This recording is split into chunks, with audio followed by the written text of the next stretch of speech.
प्रथमः पाठः मंगलम। मंगलम का मतलब होता है कल्याण, अर्थात इस पाठ के द्वारा कल्याणकारी बातों को हम लोग समझेंगे।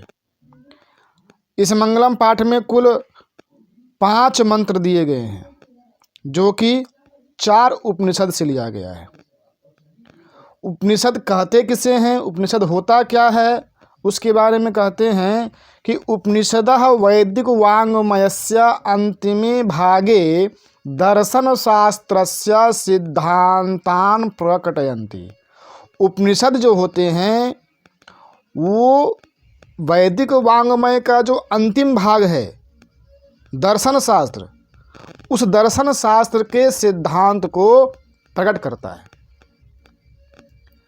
कहते हैं कि सर्वत्र परम पुरुषस्य परमात्मना महिमा प्रधानतया गीयते। उस परमपिता परमेश्वर की महिमा सब लोग गाते हैं। तेन परमात्मना जगत व्याप्तम अनुशासितम चास्ति, और उसी परमात्मा के द्वारा यह संसार व्याप्त है, उन्हीं परमात्मा के द्वारा यह संसार अनुशासित है। सएव सर्वेषां तपसां परमं लक्ष्यम, वही परमपिता परमेश्वर सभी के तपस्याओं का परम लक्ष्य माने जाते हैं। अस्मिन् पाठे परमात्मपरा उपनिषदां पद्यात्मकाः पंचमंत्राः संकलिताः। इस पाठ में उस परम पिता परमेश्वर के द्वारा उपनिषद से लिया गया पद्यात्मक 5 मंत्र दिए गए हैं। अर्थात जो उपनिषद होते हैं वो लगभग कम से कम 108 तो है ही, उससे अधिक हैं, लेकिन 108 तो माना गया है। जो गा करके नहीं पढ़ा जा सकता उसे कहते हैं गद्य, और जो गा के पढ़ा जा सकता है, जिसको हम गा सकते हैं, वो है पद्य। तो इसमें पद्यात्मक 5 मंत्र हैं। इसमें से कुल जो 4 उपनिषद से मंत्र लिए गए हैं वे हैं, पहला है ईशावास्योपनिषद, दूसरा है कठोपनिषद, तीसरा और चौथा मुंडकोपनिषद है, और 5वां श्वेताश्वतरोपनिषद से लिया गया है। तो आइए हम पहले प्रथम मंत्र को पढ़ते हैं। हिरण्यमयेन पात्रेण सत्यस्यापि हितं मुखं तत्त्वां पूषन्नपावृणु सत्यधर्माय दृष्टये। हिरण्यमय पात्र का मतलब होता है स्वर्णमय पात्र, अर्थात सोने के पात्र से। सोने के पात्र से सत्य का मुख ढका हुआ है। सत्यस्या अपिहितम मुखम, तो करें क्या, अपावृणु, इसको हटा दें। कौन हटाएगा, पूषण। पूषण का मतलब होते हैं सूर्य भगवान। तो कहा गया है तत्वम पूषण, हे सूर्य भगवान, आप जो सोने के पात्र से ढका हुआ है सत्य का मुख, उस सोने का पात्र को आप हटा दीजिए। अपावृणु, क्यों, क्योंकि सत्य धर्माय दृष्टे, हमें सत्य का ज्ञान चाहिए, हमें धर्म का ज्ञान चाहिए। सत्य को जानना है, धर्म को जानना है, इसलिए इस पात्र को हटा दीजिए। अगला जो श्लोक है, अगला जो मंत्र है, वो कठोपनिषद से लिया गया है। इस कठोपनिषद के मंत्र से यह बताया गया है कि आत्मा कैसा होता है, आत्मा रहता कहाँ है, उसको कौन पहचान सकता है, आत्मा को कौन देख सकता है, और आत्मा को देखने के लिए किसकी कृपा चाहिए। ये 4 लाइन में 4 बातें हैं। पहले लाइन में कैसा है आत्मा, दूसरी लाइन में आत्मा रहता कहाँ है, तीसरी लाइन में कौन देख सकता है, और चौथे लाइन में किसके कृपा के द्वारा हम देख सकते हैं। तो आइए, अणोरणीयान महतो महीयान आत्मास्य जंतोर्निहतो गुहायाम तमाक्रतुः पास्यति वीतशोको धातु प्रसादान महिमान मात्मना। अणु का मतलब होता है सूक्ष्म रूप, छोटा रूप, यानी अणु का मतलब जो सबसे छोटा हो, जो आंख से दिखता नहीं हो। तो आत्मा है कैसे? अणु है? नहीं नहीं नहीं, अणु से भी अनियान, अणु से भी छोटा, सूक्ष्म से भी सूक्ष्म, जो संभव ही नहीं देख सकते हैं उसको। तो केवल छोटा है क्या? बोले नहीं, महतो महीयान, बड़ा से बड़ा भी है। छोटा से छोटा भी है आत्मा, और बड़ा से बड़ा भी है आत्मा। महतो महीयान रहता कहाँ है? तो आत्मा स जंतोर निहतो गुहायाम, मनुष्य के, जंतु के, प्राणी के हृदय रूपी गुफा में आत्मा का निवास होता है। कौन देख सकता है इसको? तो तम अक्रतुः पश्यति वीत शोको, जो शोक रहित हो चुका है, जिसको माया मोह लोभ से कोई मतलब नहीं है, वही आत्मा को पहचान सकता है। पहचानेगा कैसे? देखेगा कैसे? तो धातु प्रसादान महिमान मात्मनः, वह ब्रह्म की, परमात्मा की कृपा से ही, उसकी महिमा से ही प्राणी जो शोक रहित हुआ है, वही उस आत्मा को पहचान सकता है। तीसरा श्लोक, तीसरा मंत्र मुंडकोपनिषद से लिया गया है। इसमें कहा गया है, सत्यमेव जयते नानृतं सत्येन पंथा विततो देवयानः येनाक्रमन्त्य ऋषयो ह्याप्त कामा यत्र तत् सत्यस्य परम निधानम। बोलते हैं सत्यमेव जयते, सत्य का ही विजय होता है, नानृतम, झूठ का नहीं, असत्य का नहीं, अर्थात असत्य नहीं जीतता है।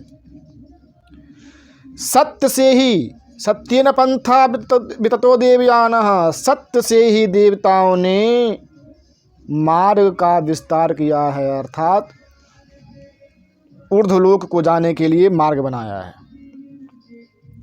ये नाक्रमंत ऋषयो ही आप्त कामा, जिससे ऋषि पूर्ण काम हुए हैं, उस सत्य को अधिक्रमित कर करके यत्र तत् सत्यस्य परम निधानम, जहाँ सत्य का खजाना है, उस सत्य के खजाना को वहाँ प्राप्त हो जाते हैं। चौथा श्लोक भी, चौथा मंत्र भी मुंडकोपनिषद से ही लिया गया है। इसमें नदी और विद्वान से समानता किया गया है, अर्थात जो गुण नदी में होता है वही गुण विद्वान में पाए जाते हैं। कैसे?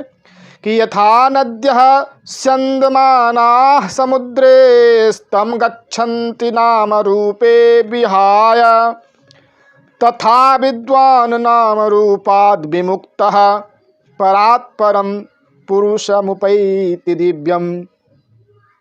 कहते हैं जिस प्रकार नदी बहते हुए, लहराते हुए, बलखाते हुए समुद्र में जाकर के मिल जाती है, और समुद्र में मिलने के बाद अस्तम गच्छन्ति नाम रूपे विहाय, अपना जो उसका नदी का नाम है, गंगा जमुना सरस्वती, ये सब भूल जाते हैं लोग।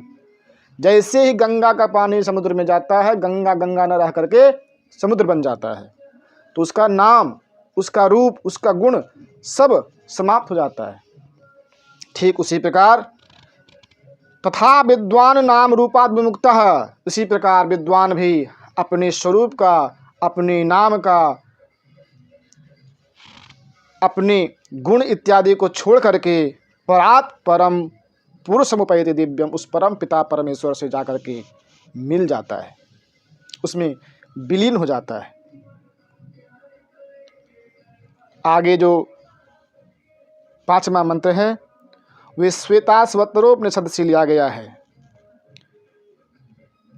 वेदाहमेतं पुरुषं महान्तं आदित्यवर्णं तमसा परस्तात् तमेव विदित्वाति मृत्युमेति नान्यः पंथा विद्यते अनाय।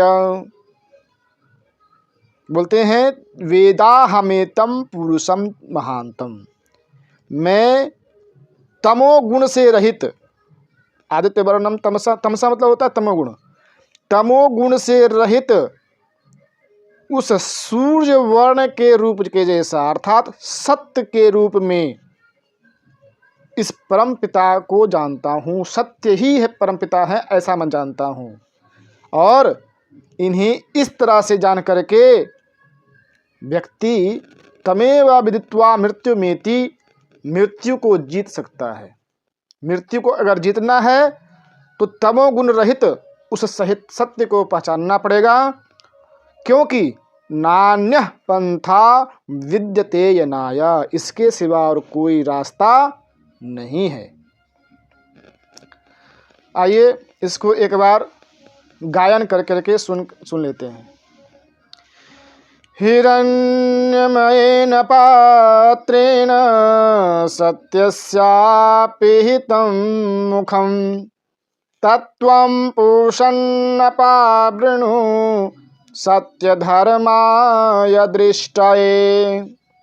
अणोरणीयान् महतो महीयान् आत्मास्य जन्तोर्निहतो गुहायां तमाक्रतुः पश्यति वीतशोको धातु प्रसादान् महिमानमात्मनः।